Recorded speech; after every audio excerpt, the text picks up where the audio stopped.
Arctic circle के एक बेहद सुनसान, ठंडे और विशाल इलाके में एक हवाई जहाज का पायलट घुटनों के बल बैठकर अपनी पूरी ताकत से बर्फ खोद रहा था। दूर से देखने पर ऐसा लग रहा था मानो वो बर्फ की सफेद चादर पर कोई बहुत बड़ा चित्र या नक्शा बनाने की कोशिश कर रहा हो। उसकी हैवी वर्दी पर ठंड की वजह से धुंध जमी हुई थी और उस पर सिर्फ उसका नाम लिखा हुआ था, माइक। उस अनंत बर्फ के रेगिस्तान को देखकर ऐसा साफ महसूस होता था कि वो इस भयानक जगह का इकलौता बचा हुआ इंसान था। जब वो अपना काम पूरी तरह से खत्म करता है तब कैमरे का एंगल ऊपर जाता है और पता चलता है कि उसने बर्फ को गहरा खोदकर एक बहुत बड़ा SOS लिखा था। हालात को देखकर साफ लगता था कि माइक का हवाई जहाज किसी तकनीकी खराबी की वजह से क्रैश होकर यहाँ गिरा था। मलबे को देखकर पता चलता था कि उस प्लेन का इंजन और उसके दोनों पंख बुरी तरह टूट चुके थे। वो कई दिनों से लगातार इस जानलेवा बर्फ के बीच फंसा हुआ था और इस हाड़ कंपा देने वाले ठंडे इलाके में किसी भी तरह जिंदा रहने की हर संभव कोशिश कर रहा था। इस वीरान जगह पर पेट भरने के लिए उसने मछली पकड़ने का एक बहुत ही नायाब और देसी तरीका निकाला था। उसने पास ही मौजूद एक जमी हुई झील की मोटी बर्फ में कुल्हाड़ी से 3 गहरे छेद खोदे थे,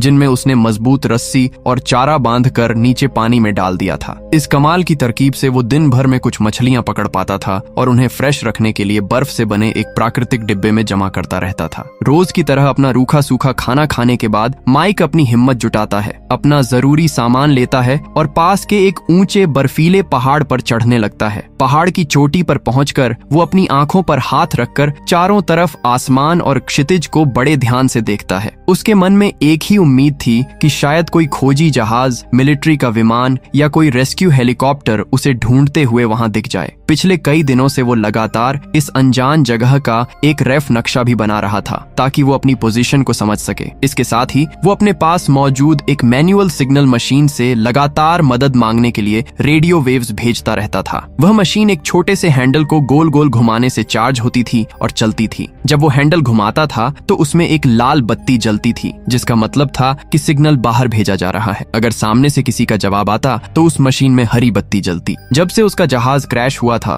तब से माइक रोजाना घंटों बिना थके उस मशीन का हैंडल घुमाता रहता था, लेकिन अफसोस कि आज तक उसे कोई जवाब नहीं मिला था। रात होने पर जंगल और बर्फ की ठंड असहनीय हो जाती थी, इसलिए वो चुपचाप अपने टूटे हुए जहाज के मलबे में लौट आता था और अगले दिन की कठिन लड़ाई के लिए अपने शरीर में ताकत जमा करने की कोशिश करता था। अगली सुबह जब सूरज की हल्की सी रोशनी पड़ती है तो माइक फिर से उठकर अपने उस बड़े SOS को साफ करने के काम में जुट जाता है। लेकिन आज खुदाई शुरू करने से पहले वो मलबे से थोड़ी दूर बने एक छोटे पत्थरों के ढेर के पास जाता है। वहां जाकर वो बहुत ही उदास आंखों से बैठता है और किसी को अलविदा कहता है। उन पत्थरों की बनावट से साफ लग रहा था कि वो पत्थर उसके किसी साथी की कब्र थे, जो शायद उसी विमान हादसे के दौरान मारा गया था। सम्मान देने के बाद वो फिर खोदने लगता है। वो पत्थर हटाता है ताकि SOS साफ दिखे। उसका मकसद था कोई पायलट ऊपर से उड़ते हुए उसे देख ले। फिर वह मछलियां देखने जाता है, लेकिन सारे हुक खाली थे। एक छेद के पास उसे बड़ा पंजा दिखता है, शायद बर्फ का शिकारी जानवर था। डरते हुए माइक जहाज में भागता है और तब तक अंदर बंद रहता है जब तक सुरक्षित न हो। खतरा टलने पर वो फिर पहाड़ पर चढ़ता है। वो सिग्नल भेजने की मशीन चलाता है हरी बत्ती की उम्मीद में, लेकिन नतीजा वही रहता है। वो आसपास देखता है जैसा उसे डर था। दूर एक विशाल सफेद भालू दिखता है। वो खाना ढूंढ रहा था। कोई रास्ता ना होने पर माइक जहाज में लौटता है। वह सो जाता है और अगले दिन अपनी रूटीन शुरू करता है, लेकिन कोई बचाव नहीं आता। उसका मछलियों का जखीरा कम हो रहा था। वो बस सिग्नल भेजने की कोशिश करता रहता है। घंटों कोशिश के बाद माइक लगभग हार मान लेता है। तभी मशीन की हरी बत्ती जलती है। सिग्नल किसी ने पकड़ लिया था। माइक जल्दी से देखता है कि जवाब कहां से आया है। तभी दूर क्षितिज पर उसे एक छोटा सा हेलीकॉप्टर उड़ता हुआ दिखाई देता है। वो खुशी के मारे पागल हो जाता है और तुरंत जहाज के पास जाकर एक धुआं छोड़ने वाला इमरजेंसी सिग्नल जला देता है ताकि आसमान से वो लोग उसकी सटीक लोकेशन को ढूंढ सकें। सौभाग्य से उस हेलीकॉप्टर के पायलट को वो घना धुआं दिखाई दे जाता है और वो जहाज के पास ही उतरने की तैयारी करने लगता है। लेकिन तभी अचानक आर्कटिक का मौसम अपनी करवट बदलता है और एक बेहद तेज बर्फीला तूफान शुरू हो जाता है। हवाएं इतनी तेज थीं कि वो विशाल हेलीकॉप्टर हवा में पूरी तरह बेकाबू होकर डगमगाने लगता है। है। पायलट हालात को संभालने की बहुत कोशिश करता है, लेकिन तूफान के सामने उसकी एक नहीं चलती और एक भयानक आवाज के साथ बर्फ की चट्टान से टकराकर क्रैश हो जाता है। इस भयानक हादसे को अपनी आंखों से देखकर माइक के पैरों तले जमीन खिसक जाती है। वो बिना एक पल गंवाए अपनी जान की परवाह किए बिना दौड़कर उस क्रैश साइट की तरफ भागता है। जब वो हेलीकॉप्टर के मलबे के पास पहुंचता है तो देखता है कि मुख्य पायलट की मौके पर ही मौत हो चुकी थी। लेकिन जब वो दूसरी सीट को चेक करता है तो उसे गहरी चोटों की वजह से बेहोश पड़ी एक औरत मिलती है जो खुशकिस्मती से अभी जिंदा थी, मगर उसका पेट किसी नुकीली चीज की वजह से बुरी तरह कट चुका था और वहां से लगातार खून बह रहा था। माइक तुरंत हेलीकॉप्टर के अंदर से फर्स्ट एड किट निकालता है। घाव बहुत बड़ा था और सुई धागे का समय नहीं था, इसलिए वो एक मेडिकल स्टेपलर निकालता है और उस घायल औरत के पेट के घाव को स्टेपल करके बंद करने लगता है। इस दर्दनाक ट्रीटमेंट से उस औरत का खून बहना बंद हो जाता है। लेकिन बाहर बर्फीला तूफान अब अपनी चरम सीमा पर पहुंच चुका था। अब अपनी जान बचाने के लिए उनके पास बस इसी टूटे हुए हेलीकॉप्टर के मलबे के अंदर बैठना और आराम करना ही एकमात्र विकल्प था।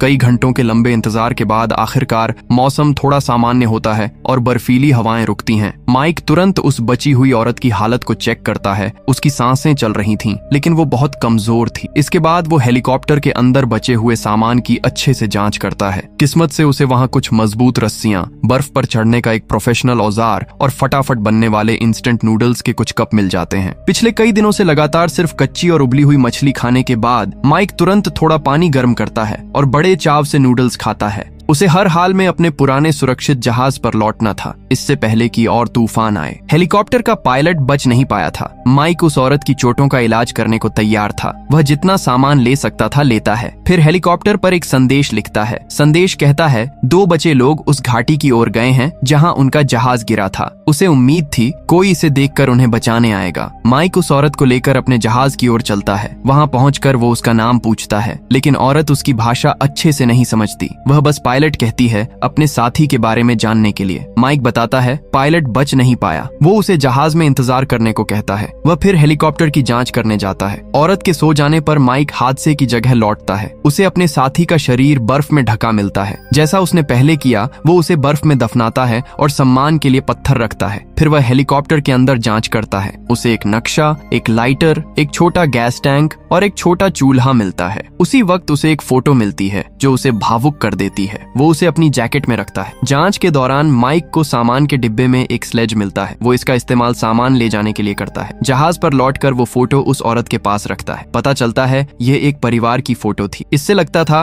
वह औरत और हेलीकॉप्टर का पायलट शादीशुदा थे और उनका एक छोटा बच्चा था। औरत सोती रहती है। माइक उसकी चोट साफ करने के लिए दवा लगाता है। वो छोटा चूल्हा जलाकर गर्मी लेता है और नक्शा देखता है। नक्शा उस इलाके की ज्यादा जानकारी देता था। पेन से निशान बनाते हुए माइक को तेज हवा का एहसास होता है। वह मछलियां देखने जाता है। वह खुश हो जाता है जब रस्सी खींचने पर उसे एक बड़ी मछली मिलती है। ये दोनों को खाना देने के लिए काफी थी। वो मछली और नूडल्स से सूप बनाता है। ये दुनिया का सबसे अच्छा खाना नहीं था, लेकिन एक और दिन जीने के लिए काफी था। सूप तैयार होने पर वह औरत को जगाता है, उसे खाना देता है ताकि वह ताकत हासिल करे, लेकिन अपने पति की मौत ने उसे भूख और ताकत से खाली कर दिया था। माइक जिद करता है कि वह खाए। वो उसे भरोसा देता है कि सब ठीक हो जाएगा। कई दिन बीत जाते हैं। माइक सिग्नल मशीन से मदद मांगता रहता है, लेकिन पहले की तरह कोई जवाब नहीं मिलता। वो सोचता है उस औरत को कैसे बचाए। वह औरत की हालत बिगड़ रही थी, रात भर खांसती थी। अगली सुबह माइक उसे देखता है। वह औरत से हाथ दबाने को कहता है ताकि दोनों गर्मी और खून का बहाव बनाए रखें, लेकिन औरत बेहोश थी और उसकी सांसें भारी थीं। माइक उसकी चोट देखता है, वो और खराब हो रही थी। उसे मुंह से खून निकलता देख उसे डर लगता है कि औरत ज्यादा दिन नहीं बचेगी। हिचकते हुए माइक उसे वहीं छोड़ने का फैसला करता है। उसे लगता था इस हालत में दोनों नहीं बच सकते। अचानक वो उसका हाथ पकड़ती है जैसे शुक्रिया कह रही हो। इससे माइक को और हिम्मत मिलती है। वो नक्शा फिर देखता है। नजदीकी गांव तक जाने में कई दिन लगेंगे, लेकिन पहाड़ों से एक छोटा रास्ता था जो जल्दी ले जा सकता था। आर्कटिक के बीच में जोखिम लेने का फैसला करके माइक ज्यादा रस्सियां और चारा तैयार करता है। वो मछलियां जमा करता है और सामान स्लेज में रखता है। औरत सो रही थी। ठंड से बचाने के लिए वो उसे स्लीपिंग बैग में डालता है।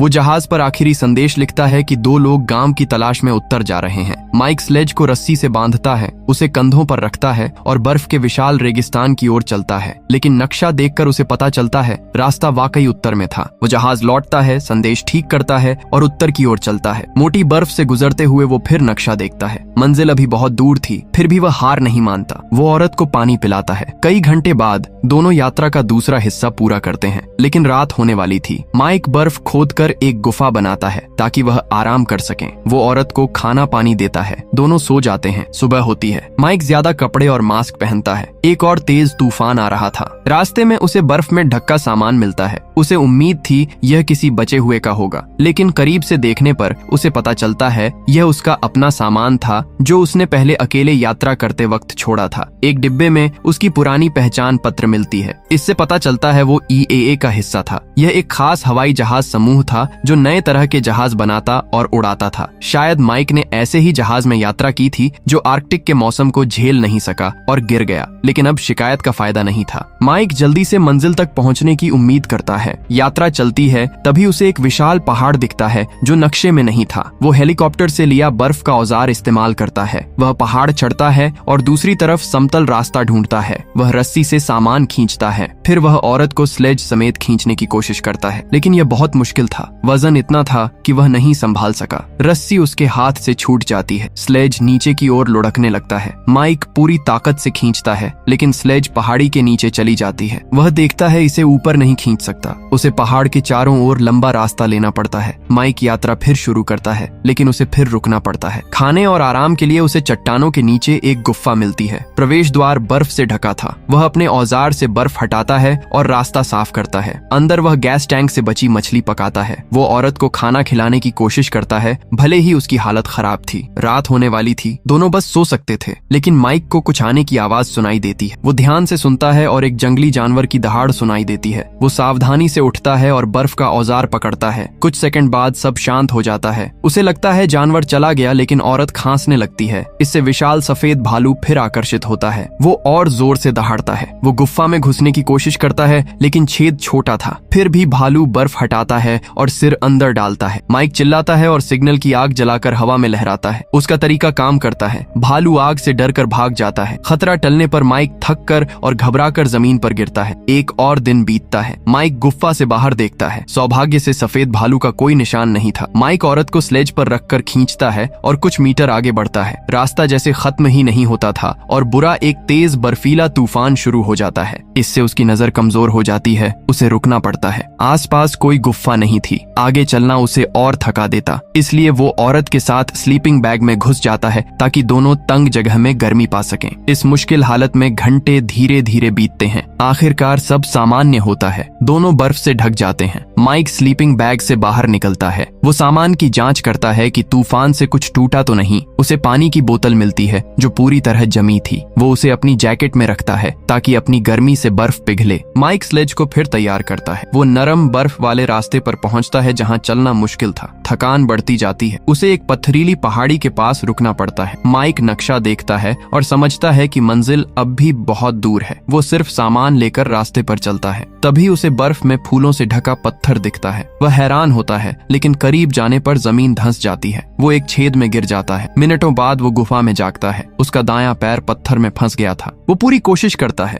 लेकिन पैर नहीं निकलता। इतनी मेहनत के बाद लगता था उसका अंत आर्कटिक में अकेले होगा, लेकिन माइक हार नहीं मानता। अपनी बची ताकत से वह पैर निकालने की कोशिश करता है। असहनीय दर्द के बावजूद वो खींचता है। आखिरकार पैर बर्फ से निकलता है, लेकिन वह बुरी तरह घायल था। अब उसे बर्फ और पत्थरों पर रेंगना पड़ता है। जल्दी ही उसे गुफा से रास्ता मिलता है, लेकिन चोट का दर्द उसे चलने नहीं देता। वह उस जगह लौटता है जहां उसने औरत को छोड़ा था। वह उसकी परिवार की फोटो लेता है ताकि उसके बेटे को दे सके, लेकिन उसे हैरानी होती है, औरत अब भी जिंदा थी। वो उससे थोड़ा बेहतर हालत में बात करती है। माइक को पछतावा होता है कि उसने उसे छोड़ने का सोचा। वो उसके सामने रोता है और माफी मांगता है। वो कहता है सब ठीक हो जाएगा। वो अपनी हालत के बावजूद स्लेज खींचता है। उसकी चोट देखता है जो और गंभीर थी। इलाज का कोई तरीका नहीं था। वो बर्फ और कपड़ा डालकर खून रोकता है। माइक औरत को स्लेज पर खींचता है। दर्द और थकान को नजरअंदाज करके वह औरत को आखिरी बूंदें पानी देता है। बोतल में बर्फ भरता है और थोड़ा निगलता है अपनी प्यास बुझाने के लिए। थकान उसके शरीर पर हावी हो रही थी। हालात और बिगड़ते हैं जब वह रास्ते के ऊंचे हिस्से पर पहुंचता है। वह लोहे की छड़ी को सहारा बनाकर चढ़ने की कोशिश करता है, लेकिन पैर की चोट उसे मुश्किल में डालती है। आखिरकार उसे रुकना पड़ता है। वो देखता है सिग्नल मशीन काम कर रही है या नहीं, लेकिन बर्फीला तूफान उसे खराब कर चुका था। बिना इस साधन के माइक पहाड़ी की चोटी पर रेंगता है। वो देखता है क्या कोई आसपास है। वहाँ उसे दूर एक हेलीकॉप्टर दिखता है जो पास ही उतरा था। माइक बिना वक्त गंवाए स्लेज के पास लौटता है। वह बची ताकत से स्लेज को धक्का देता है। चोटी पर पहुंचकर वह जोर से मदद के लिए चिल्लाता है, लेकिन उसकी आवाज कमजोर थी और वह मुश्किल से बोल पाता था। उसके पास बस आखिरी सिग्नल आग थी। वो उसे जलाता है और हाथ हिलाकर किसी का ध्यान खींचने की कोशिश करता है, लेकिन हेलीकॉप्टर की टीम उसे नहीं देखती। माइक आखिरी कोशिश करता है। वह अपनी जैकेट में सिग्नल आग जलाता है और छड़ी से हवा में लहराता है, लेकिन यह भी काम नहीं करता। टीम हेलीकॉप्टर में लौटती है और वहां से उड़ान भरती है। सारी उम्मीद खत्म लगती है। माइक उस औरत को उठाता है और हेलीकॉप्टर वालों से उसे बचाने की गुहार लगाता है। वो बस यही चाहता था कि वह उसे बचा लें, लेकिन हेलीकॉप्टर दूर जा चुका था। जीवित रहने की हर उम्मीद खत्म लगती थी। फिर भी माइक औरत को स्लेज पर रखता है। वह वादा करता है कि वह उसे अकेला नहीं छोड़ेगा। दोनों बर्फ पर लेटे थे। माइक उससे और खुद से कहता है सब ठीक हो जाएगा। फिर थकान से वह सो जाता है। जब दोनों बेहोश थे, तेज हवा सब कुछ उड़ाने लगती है। तभी वही हेलीकॉप्टर उनके सामने उतरता है। इससे पता चलता है दोनों को आखिरकार बचा लिया गया। सारी मुश्किलों के बावजूद माइक ने हार नहीं मानी। उसने अपनी औरत की जान बचाने के लिए शारीरिक और मानसिक सीमाओं को पार किया। अगर आप माइक की जगह उस बर्फीले नरक में फंसे होते तो क्या आप भी उस अनजान औरत की जान बचाने के लिए अपनी जान दांव पर लगा देते? अपनी राय हमें नीचे कमेंट करके जरूर बताएं। बाकी अगर आपको ये वीडियो अच्छा लगा हो तो इसे लाइक करना और ऐसी ही शानदार कहानियों के लिए हमारे चैनल को सब्सक्राइब करना बिल्कुल मत भूलना। मिलते हैं आपसे बहुत जल्द एक और धमाकेदार वीडियो में। तब तक के लिए अपना ख्याल रखें। धन्यवाद।